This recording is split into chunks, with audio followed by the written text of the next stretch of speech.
Welcome to the first lecture of the course. It promises not to be too long. We're talking about The Lottery by Shirley Jackson and The Ones Who Walk Away from Omelas by Ursula Le Guin. I had you read these two stories first because they contain elements that you'll find in other fantasy literature. In fact, Ursula Le Guin was well known as a sort of science fiction fantasy writer. I chose these stories for a couple reasons.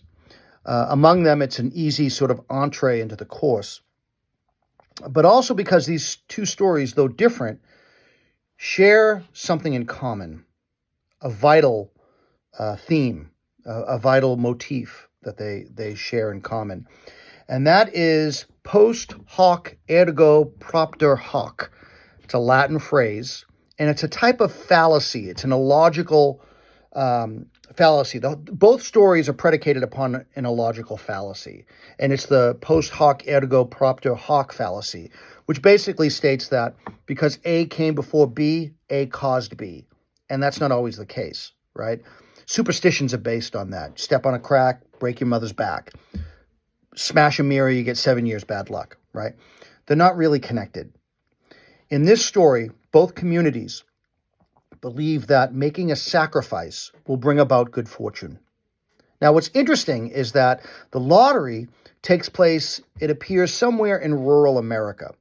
It doesn't say when, and when you read it, it could be today, any sort of farming community. In fact, when the story was first published, there was a lot of controversy over it because some people thought it was a real community and were wondering where it was. Where in America was this community?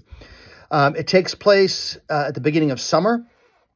They are a farming community in the lottery, and they believe that by sacrificing someone every year, they will have a good harvest. Now, maybe they do have a good harvest every year. They probably do, because if they didn't, they'd probably cease to practice the lottery. But it's not the lottery that causes the good harvest. They probably have a good harvest because they're good farmers and they live on very arable land or something like that, right? I mean, and they probably have a lot of luck as well. But it's not the sacrifice that brings about the good harvest. Again, it seems as if it's somewhere in the United States taking place today, or a rural community, a farming community, somewhere in middle America maybe. When you read Omelas, The Ones Who Walk Away from Omelas, it seems as if it's this sort of fantasy other world. The descriptions that are given seem to be just utterly surreal. It doesn't seem real. It doesn't seem like a real place. But the shock factor is that when you get to the end of the story, it does seem real. Because you know throughout the story, and Ursula Le Guin gives you these little teasers throughout the story. Do you believe in Omelas? Do you believe in it? And then you don't, because it seems absurd. But when you get to the end, you do, because they're just like everybody else. They believe that their happiness is predicated upon the suffering of an individual. And then the clincher of the story is that there are those who walk away from Omelas because they can't live under that reality. They can't live within a community that would allow a child to suffer incredibly for everybody's happiness. But again, the idea is that both communities, both stories, the goodness that comes is predicated upon an illogical fallacy. The post hoc ergo propter hoc fallacy. That's Latin. And it's, again, basically because A comes before B, A causes B. We see that with superstitions all the time, right? So I hope you really enjoyed these stories. I've been enjoying your comments immensely, the discussion comments, and I really encourage you to continue to not only comment on what you're reading, but to engage one another, because you will get the most out of this class, being an asynchronous class, by doing that, okay? By doing that. These stories are rich. They're filled with quite a bit of symbolism, even within the lottery. Take a look at the names, right? The names of the people, right? Mr. Warner, the old cranky man who is warning everybody. You know, it used to be a saying, lottery in June, corn be heavy soon, right? He represents the tradition. And then there are other people in the story whose names are important. Mr. Adams, that makes you think of Adam and Eve. Right? Mr. Summer, it takes place in summer. Mr. Delacroix, right? Delacroix is Spanish for of the cross. And it connects the idea of sacrifice for redemption, which is very much a part of the Christian tradition, for example. So there's a lot there. There's a lot of food for thought. The Lottery is a perfect example of a story that's fairly easy to read and understand, yet there are deeper themes, symbols. The box, for example, is a black box. It's also part of the tradition because they believe that the box itself is made out of the original box. There are pieces of wood that were made as part of the box. And the box is black, and it's a black dot that they write on the pieces of paper. That the one piece of paper has a black dot on it, black being a symbol for death. There's a lot there. So continue to read these stories, continue to delve deep within them, okay? These stories, again, as I said, was just an easy way to kind of introduce you to some of the themes and ideas that we'll be talking about this summer session. The next work you're going to read is Beowulf, the great Old English epic.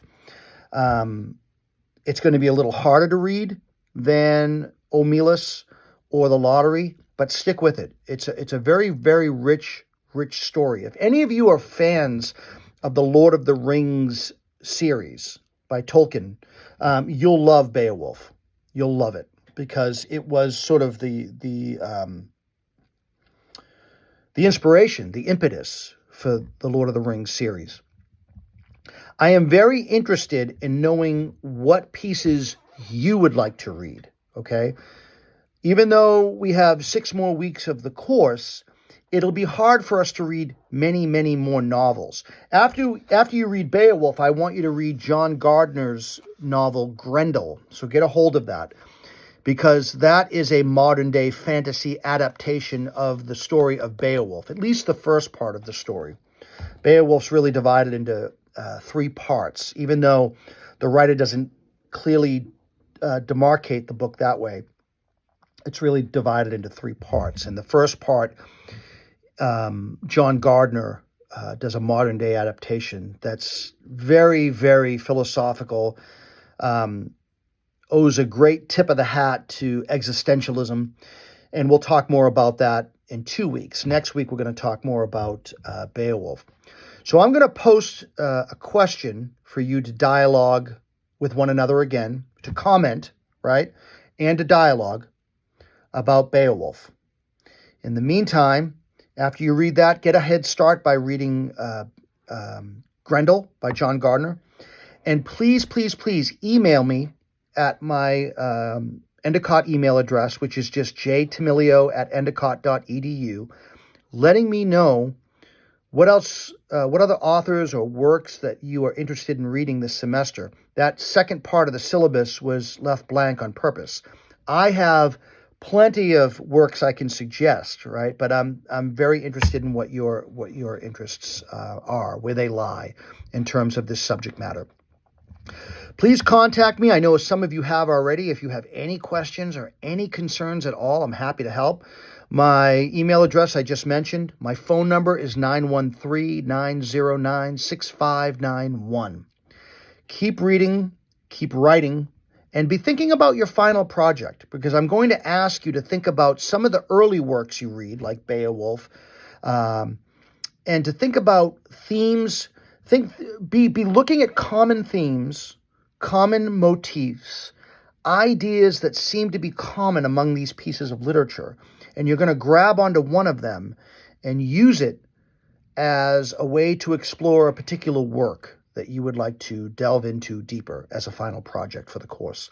And I'll post the details about how long that has to be and when it's due and all those good things. So again, welcome. Keep reading, keep thinking, keep sharing.